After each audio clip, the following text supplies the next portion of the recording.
இந்த செய்தியை உங்களுக்காக வழங்குவது அருண் மசாலா. 1983 ஆண்டிலிருந்து தரத்துடன் தன்மை மாறாத அறுசுவை சமையலுக்கான அருண் மசாலா.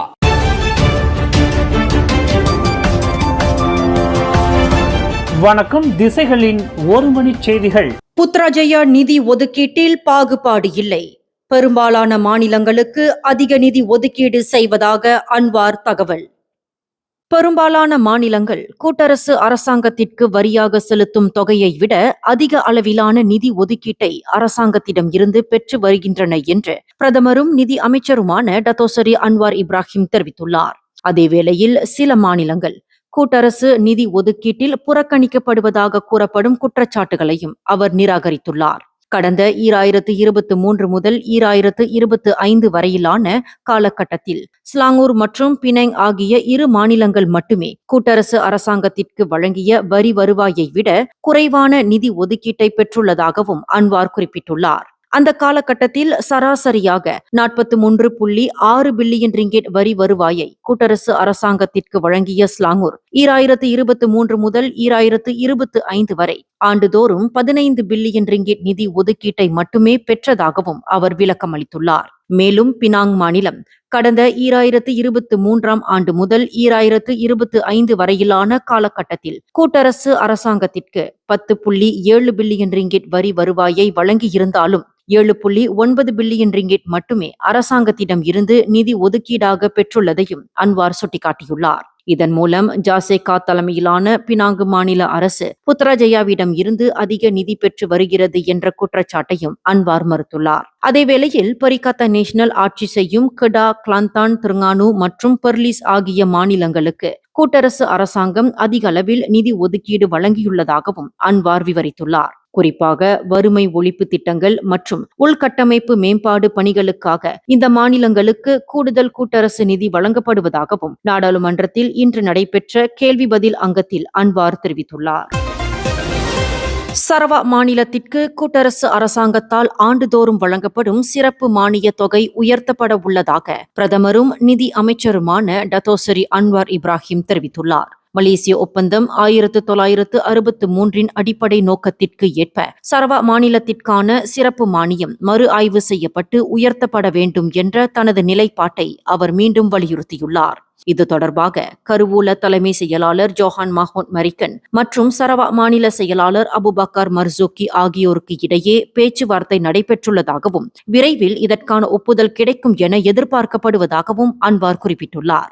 மேலும் இந்த சிறப்பு மானிய உயர்வுக்கு விரைவில் ஒப்புதல் வழங்கப்படும் என்று எதிர்பார்க்கிறோம் என நாடாளுமன்றத்தில் இன்று ஸ்ரீ அமான் நாடாளுமன்ற உறுப்பினர் டாரிஸ் சோஃபியா பொரடி எழுப்பிய கேள்விக்கு பதிலளித்த அன்வார் மேற்கண்டவாறு தெரிவித்தார். முன்னதாக சபாவுக்கு வழங்கப்படும் சிறப்பு மானியம் 600 மில்லியன் ரிங்கெட்டில் இருந்து 1.5 பில்லியன் ரிங்கெட்டாக உயர்த்தப்பட்டுள்ள நிலையில் சரவாவிற்கான சிறப்பு மானியத்தையும் உயர்த்த கூட்டரசு அரசாங்கம் திட்டமிட்டுள்ளதா என்று டாரிஸ் சோஃபியா பொரடி கேள்வி எழுப்பினார். அதற்கு பதிலளித்த அன்வார், கடந்த 2023 ஆண்டு ஜனவரி மாதம் தாம் பிரதமராக பொறுப்பேற்ற பின்னர் சபா மற்றும் சரவா மாநிலங்களுக்கு வழங்கப்படும் சிறப்பு மானியங்கள் 5 ஆண்டுகளுக்கு ஒருமுறை மறு ஆய்வு செய்யப்பட வேண்டும் என்றும் போனியோ மாநிலங்களுக்கு நியாயமான அளவிலான நிதி வழங்கப்பட வேண்டும் என்றும் தான் ஏற்கனவே தெரிவித்திருந்ததை நினைவுபடுத்தினார் என்பது குறிப்பிடத்தக்கது.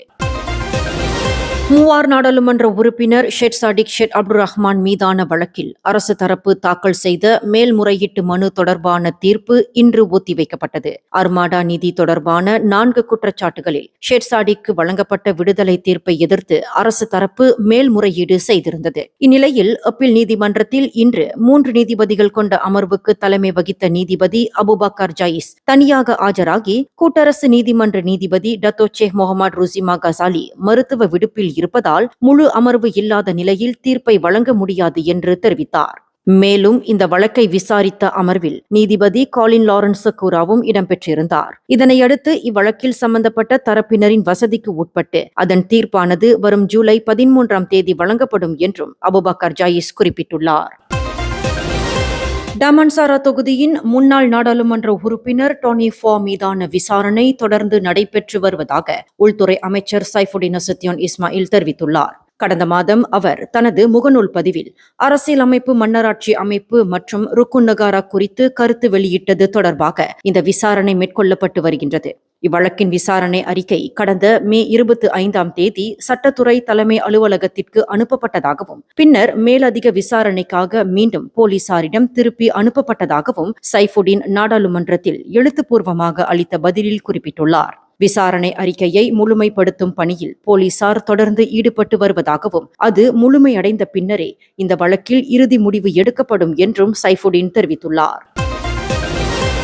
கடந்த 3 ஆண்டுகளில் இணைய மோசடிகள் தொடர்பாக 1,65,501 விசாரணை ஆவணங்கள் பதிவு செய்யப்பட்டுள்ளதாக உள்துறை அமைச்சர் சைஃபுடின் நசுத்தியோன் இஸ்மாயில் தெரிவித்துள்ளார். அந்த விசாரணை ஆவணங்கள் தொடர்பாக சுமார் 45,000 சந்தேக நபர்கள் கைது செய்யப்பட்டதுடன் 8.7 மில்லியனுக்கும் அதிகமான குற்ற சொத்துக்கள் பறிமுதல் செய்யப்பட்டுள்ளதாகவும் அவர் குறிப்பிட்டுள்ளார். கடந்த 2023 முதல் இவ்வாண்டு மே மாதம் வரையிலான காலகட்டத்தில் வர்த்தக குற்றப்புலனாய்வு துறையினர் காதல் மோசடி, இணையவழி வர்த்தக மோசடி மற்றும் முதலீட்டு மோசடி உள்ளிட்ட இணைய மோசடிகள் தொடர்பாக மொத்தம் 1,65,501 விசாரணை ஆவணங்களை திறந்துள்ளதாக அவர் விவரித்துள்ளார். அவற்றில் 60,955 வழக்குகள் வெற்றிகரமாக முடிவுக்கு கொண்டு வரப்பட்டுள்ளதுடன் 24,681 வழக்குகள் நீதிமன்றத்தில் குற்றஞ்சாட்டப்பட்டுள்ளதாக நாடாளுமன்றத்தில் கம்பார் நாடாளுமன்ற உறுப்பினர் சாங் சென் எழுப்பிய கேள்விக்கு எழுத்துப்பூர்வ பதிலளித்த சைஃபுடின் மேற்கண்ட தகவலை வெளியிட்டுள்ளார்.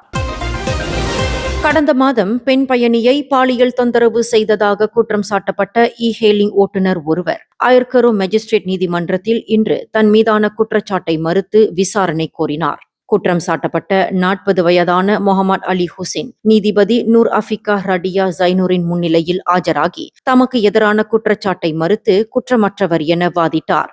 குற்றப்பத்திரிகையின்படி கடந்த மே 27ஆம் தேதி மதியம் சுமார் 12:40 மணியளவில் புரோத்தோன்சாகா காரில் ஜலான் புக்கிட் ரம்பாய், தமான் புக்கிட் ரம்பாய் அருகே இந்த சம்பவம் நடந்ததாக கூறப்பட்டுள்ளது. சம்பவத்தின் போது 27 வயதுடைய பெண் பயணியிடம் பாலியல் தொந்தரவு செய்யும் நோக்கில் நடந்து கொண்டதாக குற்றவியல் சட்டம் பிரிவு 354 கீழ் முகமது அலி ஹுசைன் மீது குற்றம் சாட்டப்பட்டுள்ளது குறிப்பிடத்தக்கது. 5 பேர் உயிரிழப்பிற்கு காரணமான சாலை விபத்தை ஏற்படுத்திய 16 வயது சிறுவனுக்கு முன்பு வழங்கப்பட்ட தீர்ப்பை ரத்து செய்துள்ள குச்சை நீதிமன்றம் 6 ஆண்டுகள் சிறை தண்டனை விதித்துள்ளது. கடந்த 2025ஆம் ஆண்டு மேஜிஸ்ட்ரேட் நீதிமன்றம் வழங்கிய சிறுவனை ஹென்ரி கர்னி பள்ளிக்கு அனுப்பும் தீர்ப்பை ரத்து செய்த நீதிபதி ஃபாரிட்ஸ் கோஹான் அப்துல்லா அதற்கு பதிலாக 6 ஆண்டுகள் சிறை தண்டனை விதித்து தீர்ப்பளித்தார். மேலும் இந்த சிறை தண்டனையானது கடந்த 2025ஆம் ஆண்டு ஜூன் 16 முதல் அமலுக்கு வரும் என்றும் சிறுவன் சிறை தண்டனை அனுபவிக்கும் காலம் முழுவதும் வயது வந்த கைதிகளிடம் இருந்து தனித்து வைக்கப்பட வேண்டும் என்றும் நீதிமன்றம் உத்தரவிட்டுள்ளது. இந்த செய்தியை உங்களுக்காக வழங்கியது அருண் மசாலா. 1983ஆம் ஆண்டிலிருந்து தரத்துடன் தன்மை மாறாத அறுசுவை சமையலுக்கு அருண் மசாலா. மேலும் செய்திகளை தெரிந்து கொள்ள கீழே இருக்கும் பெல் பட்டனை அழுத்துங்கள். உங்கள் மகிழ்ச்சியை வெளிப்படுத்த லைக் மற்றும் ஷேர் செய்யுங்கள். தொடர்ந்து திசைகளோடு இணைந்திருக்க சப்ஸ்கிரைப் செய்யுங்கள்.